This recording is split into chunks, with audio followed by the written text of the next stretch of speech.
Hello, everyone. Welcome to another episode of Business for Beginners. In this one, it's going to be a little bit intense. My name is Mapanzi, and I am the managing director for Magnem Group Africa Limited, with over 7 years of fabulous experience in marketing, PR, and communication. So let's get right into it.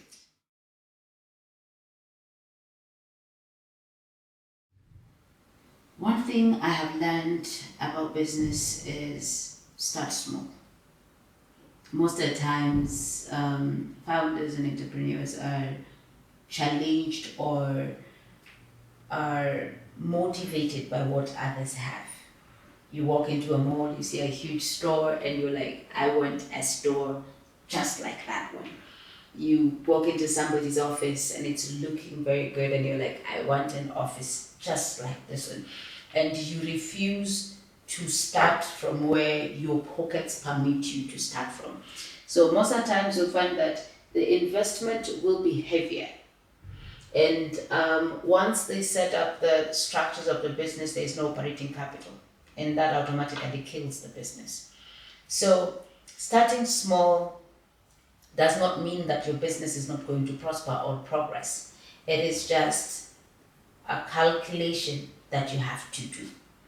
I've seen most of people start their businesses from their backyard, from their garage, and it becomes a multi-million empire. I've seen people who start from big malls and end up closing within 6 months of operations. So every founder needs to know how to cut their slice. Where your pockets reach, just cut there. Do not stretch it. Because if you stretch in infrastructure, you're going to struggle with operations.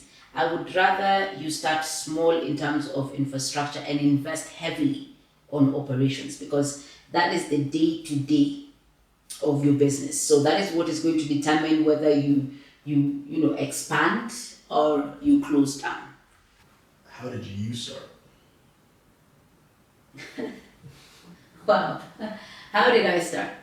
So I've always had the dream of owning a marketing, PR, and communications company since I was very little. I used to watch this. I used to watch this series on different platforms, and you would see very big agencies and how they do a presentation for a client, and the clubs, the big boardroom with the big screens, with the big presentations, the nice dresses and everything, and I was like, this is exactly what I want. Now, the biggest challenge that made me not start earlier is the fact that I also wanted the big store in the mall. So, yeah, I had an idea of what I wanted, and I was not willing to negotiate on that. And so this made me keep on postponing and postponing and postponing until it got to a point where I was like, I just need to start. Now, the first mistake that I made is, because I did not have the finances to get myself to that level where I wanted to get myself to, I decided to partner with an already established business in order for me to ride on, what they had. But at this point, I did not sit to assess whether we were walking in the same, direction, or we were going in the same path. And this costed me heavily, because I would go out there, I would bring business, but remember, this other business was doing the same thing as what we were doing. So it was like an in-house competition. So they ended up prioritizing their own clients, because that's money going to them 100%, and neglecting our clients, because then there is a 50-50 cut on that one. And it was a huge challenge, because most of our clients' work would go unfinished, would miss deadlines, and it was just chaotic and crazy. We were losing credibility, and I did not know what to do. Now, one thing I want you to understand is I was losing credibility because their business was doing very well. So it got to a point where I had to count my losses and call it quits and say, hi, I don't think this is working. I went to the people that gave me business and apologized and told them that I did not have the ability to be able to service this contract. So thank you very much. We will revisit once I have the financial muscle to be able to service this contract. And that's how it ended. And so later on, I think that was 5 years, not 4 years after that, I sat down again and told myself, Mapenzi, no, you need to start again. I was like, how? And then I decided I have my mobile phone, my laptop, and a working desk in my house. And I was like, that works perfectly. And I was like, I can do online meetings, and if I'm forced to meet, we have the co-sharing spaces, the office spaces that I can work with. I was like, amazing. Okay, now, marketing requires a team because I wasn't very good at photography, videography, and editing.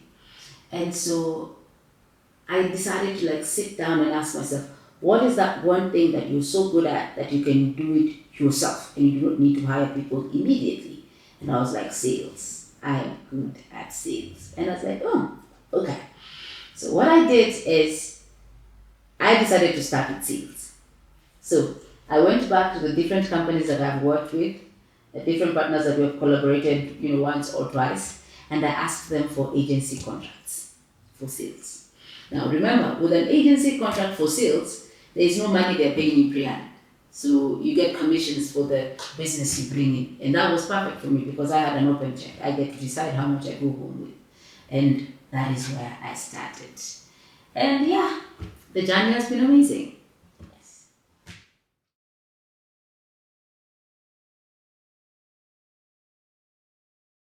I think I'll give an example of when you go sailing, you're in a boat.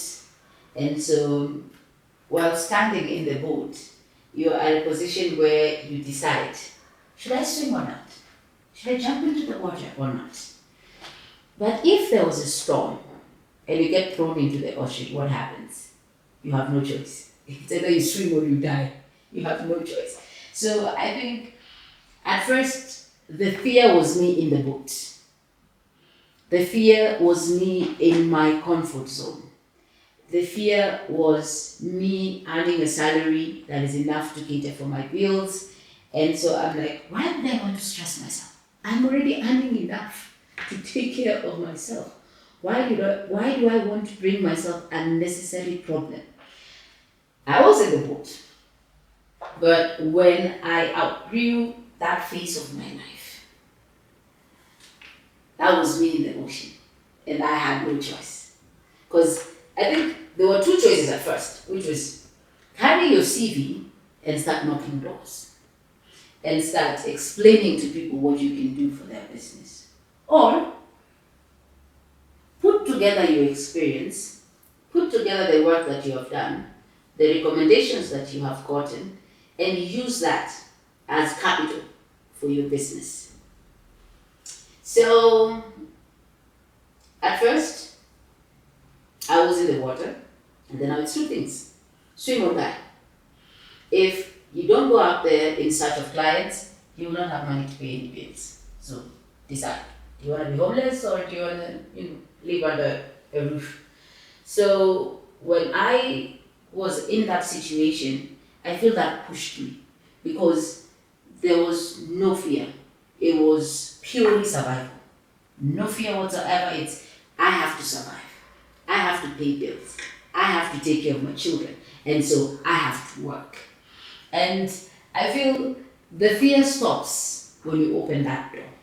The moment you open that door and you step into that reality, I think the fear is always left on the other room.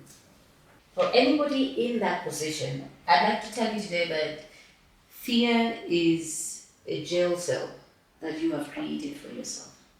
And there's one powerful thing about mindsets. The moment you put it in your mind that you are going to fail, you will fail. That's the honest truth. The moment you walk into a meeting and in the back of your mind, you're thinking, I'm not good enough. I cannot do it. Well, you're not good enough. That's a fact. You're not good enough. I have walked into rooms with people, I've walked into rooms with people who have way better advantages than I have. I've walked into rooms with people with more education than I can ever even think of or even imagine.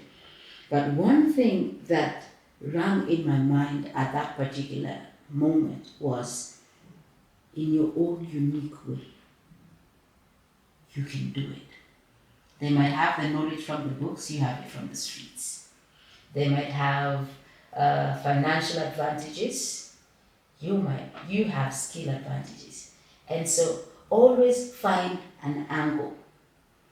The moment you exalt a challenge, it becomes greater than your ability to rise above it. So think positively. Think positively. Always know that every failure that you will experience is school fees you have paid for that business. Because before you succeed in any business, you have to get schooled. So be ready to pay the fees. Because it is through that you get to understand the do's and the don'ts that will help you navigate a better and a bigger day. So always believe in yourself. Even if there is 1% fat, even if there is 0.5%, still fat.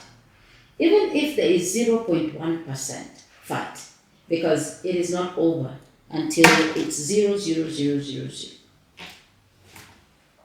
Thank you for always tuning in. Thank you for the support. And if you're out there and you're looking to get more of these videos, more business advice, kindly follow, subscribe, always like and comment. It's very actually interesting to interact. So let's comment.